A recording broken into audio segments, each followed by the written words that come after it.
22 жылдын 21 жылга салыштырмалуу цифраларды берип койсуңар, доходду канча чогултулду да? 21 Лира Жыргалбековна, 22 жылга такталганы 78 миллиард 375 миллион деп атабыз. 21 жылы 62 миллиард 554 миллион сом. Эң негизги Камсыздандыруу төгүмдөрү 38 миллиард, анын ичинде бекитилген камсыздандыруу 48 миллиард. Жок, сборлор боюнчачы, ошондо сборлор көбөйдү деп атабыз, туурабы? 10 миллиардка көбөйүп атат.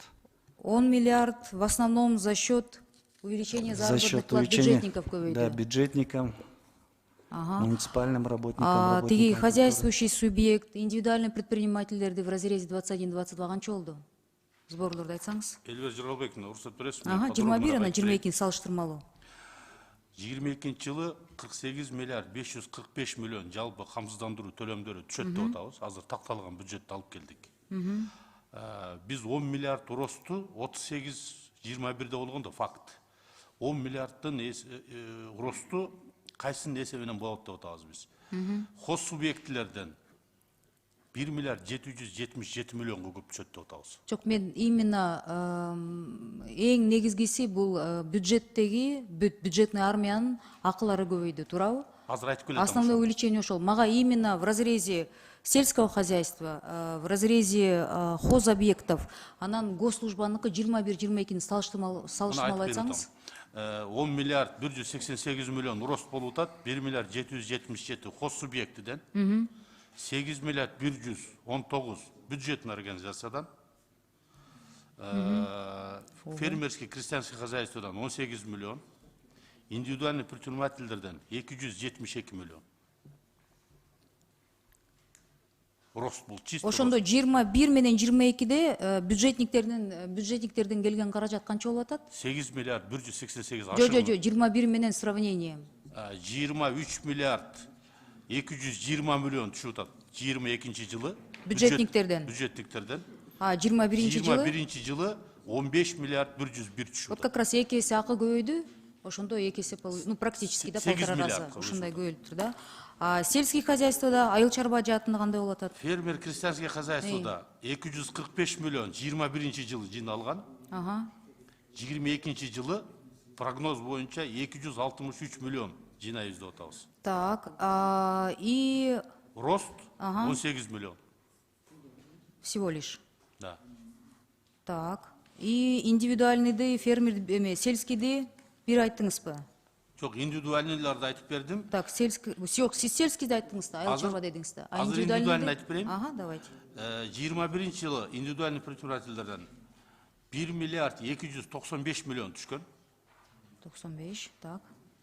22 жылы мына такталган бюджетте 1 миллиард 567 272 миллионго көп деп атабыз. Менде мындай суроо да, ошондо сборлорду сал кызмат кылат да, туурабы? Сал кызматына, Ислам мырза айтсаңыз, эми саламатчылык да, бюджетниктердин зарплаталары көтөрүлүп, практически полтора раза ошондой сумма көтөрүлөт, көрүнүп атат да. А могу сельский хозяйство, анан деген айыл чарба жаатында, анан индивидуальный предприниматель, ишкерчилик жакта эмне болуп атат да, эмнеге рост ушундай, ну, небольшой разница болуп атат да. Себеби эмнеде болуп атат? Бизнес бизде өспөй, өнүкпөй, бизнес жабылып атабы? Биякта ар кандай факторлор бар. Ошо түшүндүрүп берсеңиздер, биз да мындай түшүнөлү да. Ну, бияктан деле өсүү темпи бар, порядка 2 миллиардтай. Но албетте биякта теңде жүргөндөр дагы бар. Ну, мындайча айтканда, адамды көрсөтпөй качкандар жок, биякта айлыкты аз көрсөтүп жүргөндөр көп да. Эң негизгиси. Эң негизги фактор ошол да. Анткени нагрузканын эсебинен да за счет работодателя өзүңүздөр бергендей там 17-25% кетет да. То есть бизде орточо эсептегенде Кыргызстан боюнча где-то бир майдан баштап иштеп баштадык да, бул боюнча айлык маянаны 5000 деп коюп отчет берип атышат да, частниктерчи именно. Анан көтөрүп баштаганбыз, бүгүнкү күндө где-то усредненно 12ге жеткиздик да. Ошондо частниктер деген ошондой конверттерде берген зарплаталарды көбөйткүсү келбей жатат. Бунда кандай себеп болуп атат? Абдан чоң ставкалар болуп атабы? Же деген мындай туура эмес саясат болуп атабы, эл менен иштегенге маалымат аз болуп атабы, же сиздин жеке пикириңизде, же ал жерден деген бизнес өнүкпөй жаткандыктан көбөйбөй жатабы, эмне болуп атат себеп? Жеке пикирден эмес, бирок биякта эми само аң сезим работника. Мындайча айтканда, он доволен тем, что конверт менен алып, у него кийинкисин будущийди ойлонбойт да. Биринчи ирет ошол да. Анан Анда сиз айтып атасыз, что соцфонд начар иштеп атат, информационный жумуштан соцфонд иштебей атат деп атасыздарбы да? нет, андай да Жок, эмес. азыр сиздин пикириңиз ошондой болуп атат. Салык кызматы жаман иштеген жок, соцфонд начар иштеп, маалыматтык жактан начар иштеп атасыңар деп атат да. Биякта же сиз күнөөлүүсүз, же соцфонд күнөөлүү. Ошо кимиңиздерден биз көрөлү да. Себептери эмнеде болуп атат, азайып атат? Азайган жок, көбөйүп эле Жок, атат. жок, жок. Эми мындай да, бюджетниктердин зарплатасы көбөйдү. 1,5 эсе көрүнүп жатат. Калган жакта деген рост мындай анча деле чоң болгон жок. Именно частниктердики Эльвира Жыргалбековна 2 миллиардтан ашыктай рост болду да. Жанакындай биз барып 5 миң деген айлык бүгүн жок, давай жок дегенде 12 миң көрсөт деп региондордо. Жок, сиз так Бишкекте биз жок дегенде 15. Ислам мырза, туура айтып атасыз. Биз эми сиз менен буга чейин деле ушул маселе боюнча да такташып кетпедик белек. Эмнеге мындай себеп болуп атат? Ишкерлер мамлекетке ишенгиси келбей, пенсия баары бери аз болот деп ишенбей жатабы, анда маалыматтык жумуш начараак болуп атабы. Же салык кызматтары деген ортодо сүйлөшүүлөр болуп атабы, же кандай бир ситуация болуп атабы, ошол жактан мындай биз эми депутаттарбыз да, биз ошол жагын иштеш керекпиз да. Сиздин оюңуз кандай болуп атат деп мен сурап атам. Мен бияктан силерди ушкан жокмун. Кимде кеп эмне болот? Соцфонд жаман иштеп атабы? Маалымат жагын начар иштеп, элге жеткире албай жатабы? Же салык кызматы чогулта албай жатасыздарбы? Кеп кимде болуп атат? Биякта мына депутаттар биз мүчөлөр билип алайлы да, тактап. Эльвира Жыргалбековна, мен жооп берип коеюнбу? Бул эмени крестьянский, фермерский хозяйстволордуку өсүүсү аз болгондугу, бул себеби эме болуп атат да, ставкалар өтө ылдый. Бир кишиге среднем алганда айына 7 сом эле төлөйт. Жок, ставкалары аябай ылдый болсо, наоборот, ишкерлер төлөйт да. Алар төлөп атышат, болгон төлөгөн акчасы ушул болуп атат да, ну и рост идет ежегодно. Небольшие суммы, да. Да, небольшие. А вы что Из-за того предлагаете? рост идет.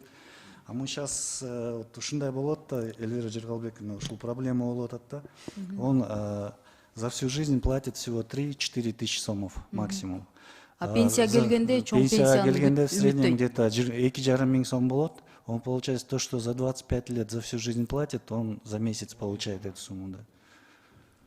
И эл ошого да төлөбөйбүз деп каршы болот атабы. Ошону да төлөбөйбүз дейт, төлөбөй жүрүшөт дагы, пенсияга чыгаарда келип туруп бир азам төлөшөт да ошол сумманычы.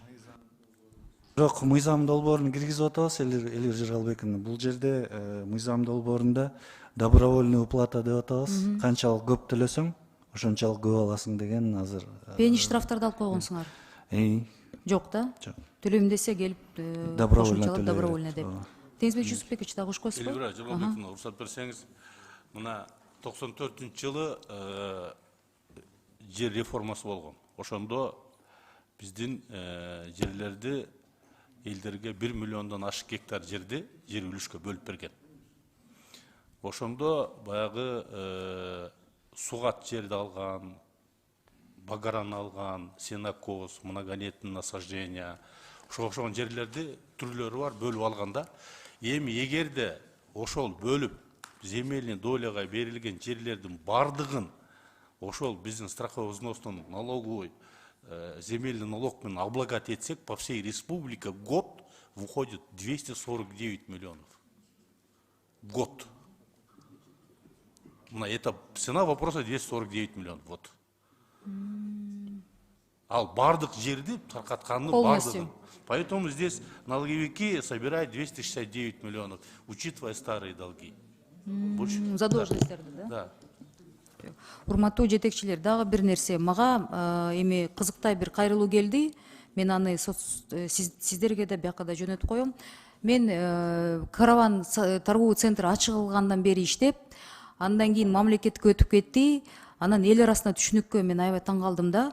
Мага пенсияны мен ушунча жылдан бери жеке жерде иштедим. Мага пенсияны ушул жактан төлөш керексиңер дегендей кайрылуулар болуптур да. Анан мен ойлоп атам, мындай эл арасында, даже ошол ишкерлердин арасында деген, жеке компанияда иштесе, жеке компаниялар деген кийин менин пенсиям төлөп берет дегенге чейин ошо түшүнүктөр ошондой болуп калыптыр да. Же биздин билим деңгээлибиз түшүп баратабы, же эл арасында мындай маалыматтык мындай жумуштар азайып калганбы сиздерде да. Мен абдан таң калдым, мен сиздерге жөнөтөм ошондой кайрылууну, анан келип ушулардан жада калса бизге пенсияны төлөш керек дегенде уже эл ушундай мындай түшүнүктөр кызыктуу болуп калыптыр да. Может быть, ошол жакты күчөтөсүздөрбү суранычы, э? Хорошо. Ошол эле менден. Рахмат.